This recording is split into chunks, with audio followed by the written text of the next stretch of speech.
वल्लभ श्री हरिवंश राधा वल्लभ श्री हरिवंश वृंदावनेश्वरी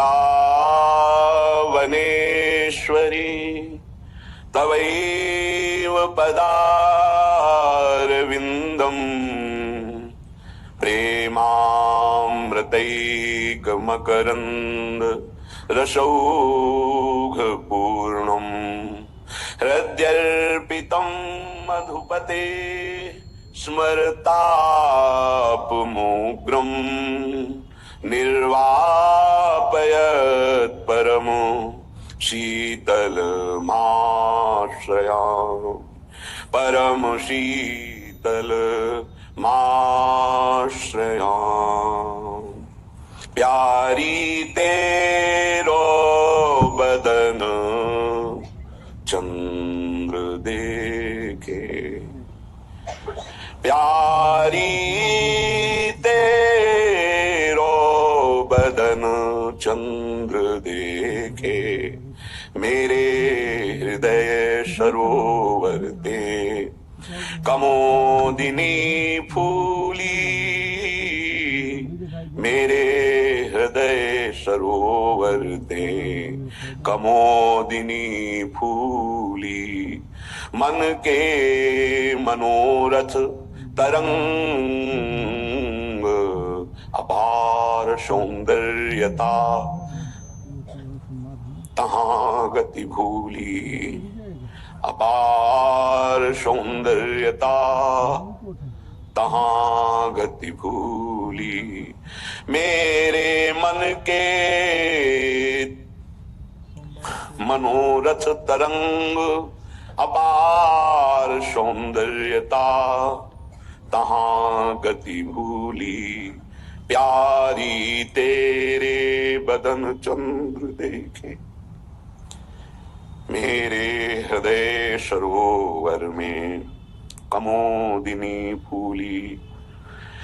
तेरो कोप ग्राहक से लिए जात, छुड़ायो न जात रहो बुद्धि बल झूली। श्री हरिदास के स्वामी श्यामा श्यामा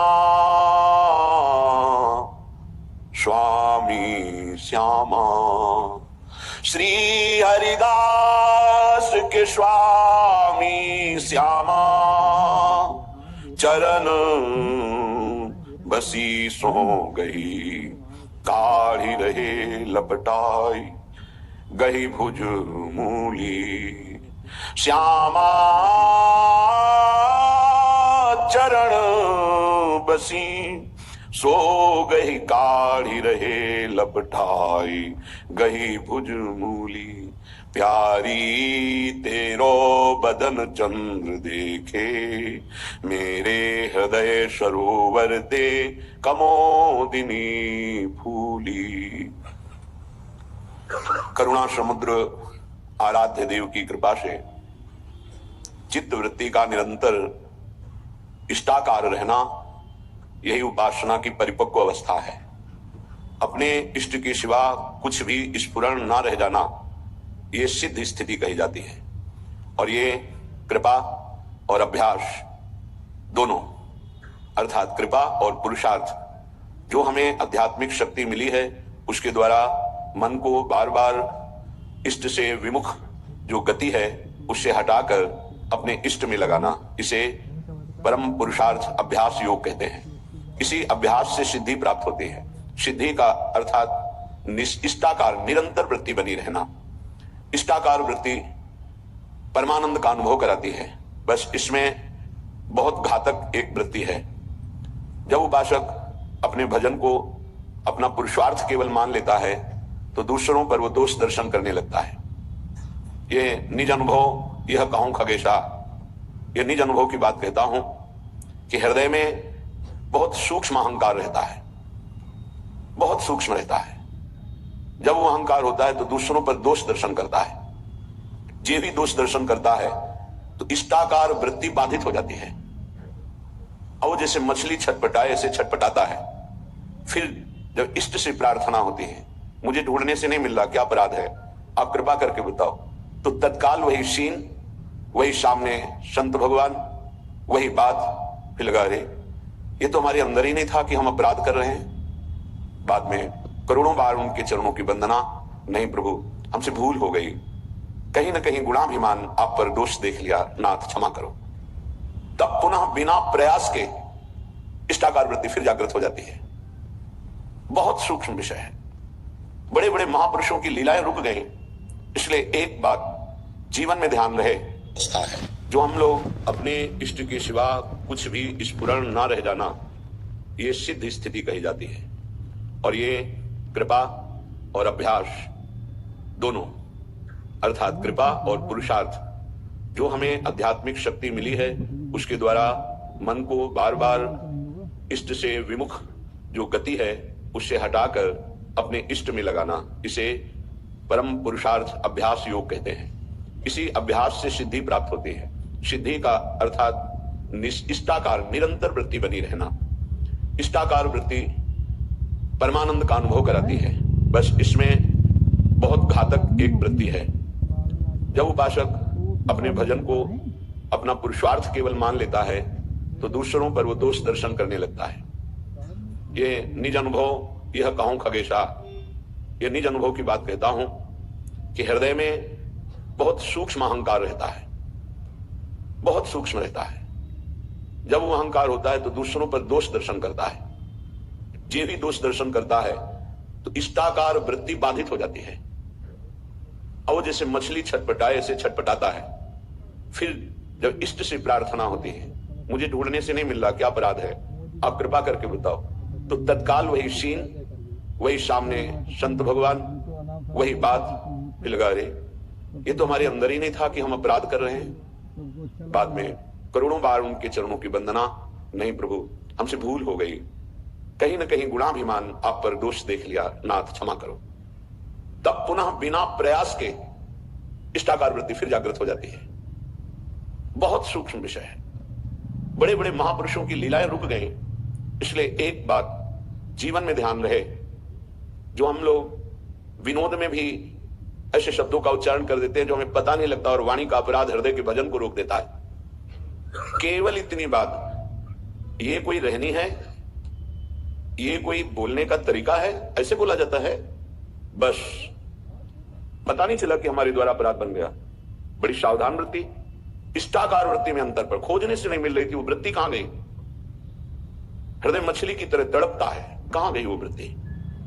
इष्ट और गुरु की कृपा से तब समझ में आया, अरे आप सोचो, केवल विनोद भाषा में, वो भी उनके सामने नहीं ऐसी रहनी नहीं ठीक है, नहीं, किंचन मात्र कहीं अगर दोष दर्शन हुआ तो मलिन हृदय होने के कारण भले आप उसे पकड़ ना पावे, वो आपके भजन को रोक देगी वृत्ति, भजन को चौपट कर देगी वृत्ति। ये तो कृपा है धाम की कि तत्काल समझ में आ जाता है त्रुटि कहां हुई, नहीं तो महीनों निकल सकते हैं, आप पकड़ ही नहीं पाएंगे कि हमसे गलती कहां हो गई।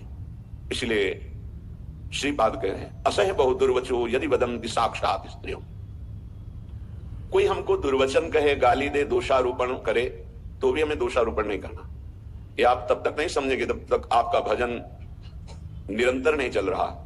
निरंतर चलेगा तो घबरा के चरणों में लुट जाएंगे, क्योंकि भजन से बढ़कर कुछ नहीं है। जब आपका भजन रोक दिया जाएगा तब आपको पता चलेगा कि अरे मेरे से गलती हो गई। अभी भजन चल ही नहीं रहा उस कोटि का, तो आपको लगता है क्या फर्क पड़ता है? फर्क बहुत बड़ा पड़ गया, पर आप जानते ही नहीं हैं, आप उस स्थिति में ही नहीं कि एक सेकंड के लिए, एक मिनट के लिए अगर स्थिति में परिवर्तन पड़ता है तो प्राण निकलने की स्थिति। ये क्या हो गया, ये कैसे हो गया? बाहरी चेष्टाएं कैसी भी होती रहे, अंतर से इष्टाकार वृत्ति कोई फर्क नहीं पड़ता। विषयान ग्रहणं तु मंचन हुआ, अंदर से इष्ट चिंतन में फर्क पड़ गया तो बाहर से कोई महत्व उसका नहीं होता। उपासक की दृष्टि अंतर्मुख रहती है। असह्य बहु दुर्वचो, यद्यपि असहनीय है, बड़ा दुर्वचन वो बोल रहा है, पर सहना होगा। अगर सहन नहीं करते हो तो उसमें भगवत भाव नहीं आएगा, निंदा की भावना आ जाएगी। सृष्टि में अजात शत्रु हुए बिना भगवत साक्षात्कार नहीं होता। एक भी दुश्मन नहीं होना चाहिए, एक भी द्वेष का पात्र नहीं होना चाहिए। श्री भगवान कह रहे अद्वेष्टा सर्वभूतानाम, समस्त भूतों में दोष रहित वृत्ति आ जाए, ऐसे थोड़ी परम पद की बात आती है। बलाद अपहरंति चेत प्रिय सुतादिकम घृणंति वा, हमारी प्रिय वस्तुओं का कोई अपहरण कर ले, प्रियजनों को पीड़ा पहुंचावे, तो भी हम भगवदाश्रित हैं। प्रभु आप देखो आपका विधान, हम तो असमर्थ हैं, आपकी शरण में आपको जैसा। अब तो जोई जोई प्यारो करे सोई मोहि भावे, जैसा आप राजी हो हम राजी हैं, आपकी राजी ही हमारी राजी है। बड़ी महामहिम बात श्री गुरुदेव अर्जुन देव जी ने कहा, तेरा किया मीठा लगे। ये बात तेरा किया मीठा लगे। ऐ प्रभु, ऐ परमेश्वर, जो तू विधान कर रहा है मैं राजी हूं उसमें, तेरा किया मीठा लगे। परधान परदार द्वेष मात्सर्य लोभा अनृत परुष परापिद्रोह मिथ्याभिलापान। वृंदावन वास का बहुत जल्दी लाभ कैसे मिलता है, इस श्लोक में क्या त्यजति इह भक्तो राधिका प्राणनाथे न खलु भवति वंध्या तस्य वृंदावनाशा। वृंदावन की आशा और उसका फल कभी निष्फल नहीं जाता है। यदि कहीं आप इस रहनी से रह जाएं तो कल्याण बात अलग है। वृंदावन की वासवृत्ति का फल है प्रियालाल से प्रेम हो जाना, प्रियालाल की दिव्य सेवा मिल जाना, प्रियालाल के समीप रहना, यह फल है। वृंदावन की वास की वृत्ति, उसका फल है प्रिया प्रीतम की मन मन की रुचि जानी नेह विधि अनुसर है, प्रियालाल के मन की बात जानकर उनकी सेवा में तन्मय रहना। ये बहुत जोर की बात है, आप ध्यान दीजिए। यदि ऐसी रहनी से वृंदावन रहा जाए तो बहुत जल्दी प्रियालाल की प्राप्ति हो जाएगी। परधन परदार द्वेष मात्सर्य लोभा अनृत परुख पराभिद्रोहा मिथ्याभिलापान, इनका त्याग। जो उपासक वृंदावन की भावना करता है, आशा करता है वृंदावन की कृपा की, आश्रय लिए है वृंदावन का, वो बाहर रहकर भी इन दोषों से बच जाए, और जो धाम वास कर रहा है वो इन दोषों से बच जाए, तो बाहर वाले को भी प्रिया प्रीतम मिल जाएंगे यहाँ वाले, क्योंकि वो वृंदावन का आश्रय लिए, ये वृंदावन का आश्रय और वास दोनों स्वीकार किए। सबसे पहली बात रखी है परधन परदारा। यदि हम दूसरे के